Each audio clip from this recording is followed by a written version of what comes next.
Hi dears, welcome back. അപ്പം നമുക്ക് ഇന്ന് നല്ല ഹെവി റെയിനാണ് കേട്ടോ.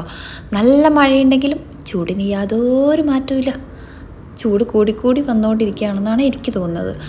പക്ഷേ എനിക്ക് വയനാട്ടിൽ നിന്ന് വന്നുകൊണ്ട് തോന്നുന്നാവാം എന്നൊക്കെ ഇവർ പറഞ്ഞെങ്കിലും ഞാൻ ഇവിടെ നിന്നാണ് പോയെന്നുള്ള ഒരു ബോധം എനിക്ക് വേണല്ലേ.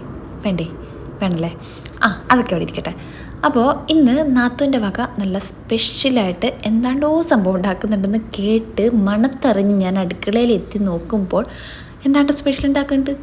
അപ്പം സന്തോഷമായി, മനസ്സിലൊരു ലഡ്ഡുവൊക്കെ പൊട്ടി. നമ്മൾ വീട്ടിൽ വരുമ്പോൾ അല്ല ഇങ്ങനെ എന്തെങ്കിലുമൊക്കെ സ്പെഷ്യൽ ആരെങ്കിലുമൊക്കെ ഉണ്ടാക്കി തരിക, അല്ലെങ്കിൽ നമ്മൾ തന്നെ ഉണ്ടാക്കി കഴിക്കണ്ടേ. അപ്പോൾ അവൾ കപ്പ കറിയാണോ മസാലയാണോ എന്താണെന്ന് എനിക്ക് അറിയില്ല. പക്ഷേ ആ തേങ്ങാ കൊത്തൊക്കെ വറുത്തിട്ട് കഴിഞ്ഞപ്പോൾ ഉള്ളൊരു സ്മെല്ലുണ്ടല്ലോ, അടിപൊളിയായിരുന്നു.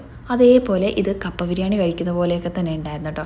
അപ്പോൾ ഞങ്ങൾ പെട്ടെന്ന് പോയി കഴിക്കട്ടെ. അത്രയൊക്കെ ഉള്ളൂ. Tata, bye bye.